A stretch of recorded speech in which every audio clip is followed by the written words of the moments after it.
Good morning student. Today I am starting the precautions of income method. हमने last video में क्या पढ़ा था कि इनकम मेथड क्या होता है, उसके कंपोनेंट्स पढ़े थे। अब हम क्या पढ़ेंगे, इनकम मेथड के प्रिकॉशंस क्या क्या, यानी ऐसी कौन सी चीज़ें हैं जो हमें नेशनल इनकम में इंक्लूड करनी है और कौन सी नहीं इंक्लूड करनी।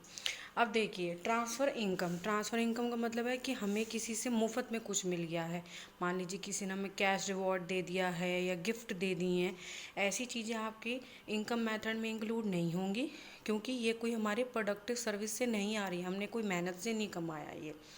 नेक्स्ट क्या है, income from sale of second hand goods. अगर हम कोई सेकेंड हैंड गुड्स या कोई पुरानी कार अपनी बेचते हैं तो वो हमारी नेशनल इनकम में नहीं आएगी। लेकिन वही सेम सेकेंड हैंड गुड्स को बेचने के लिए हम कोई ब्रोकरेज या कमीशन ले रहे हैं तो वो हमारे नेशनल इनकम में आएंगे।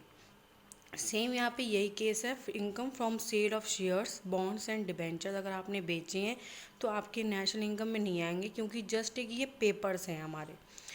अब इन दोनों पॉइंट को इंक्लूड करके सेकंड और थर्ड का कॉम्बिनेशन है आपका कैपिटल गेन। यानी कि कैपिटल गेन्स में क्या आते हैं, दो तरीके के आते हैं, कोई सेकंड हैंड गाड़ी बेचना या कोई भी फाइनेंशियल एसेट को भेजना।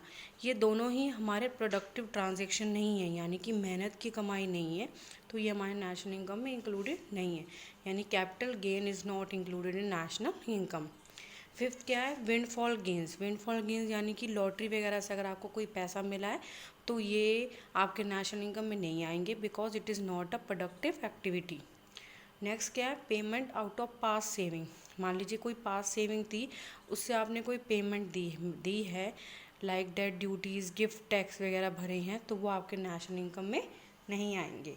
सेवन्थ पॉइंट क्या हमारा, imputed value of factor services. जैसे मैंने बताया था, हम घर पे रहते हैं अपने, लेकिन उसका हाउस रेंट हम जो हाउसिंग फैसिलिटी को एंजॉय कर रहे हैं, लेकिन हम उसका रेंट नहीं पे करते। लेकिन अपने ही घर के अगर आप रेंट के लिए मार्केट वैल्यू को अंदाज़ा लगाएंगे तो वो आपका क्या होता है, इम्प्यूटेड रेंट। यानी कि इम्प्यूटेड रेंट नेशनल इनकम में इंक्लूडेड है।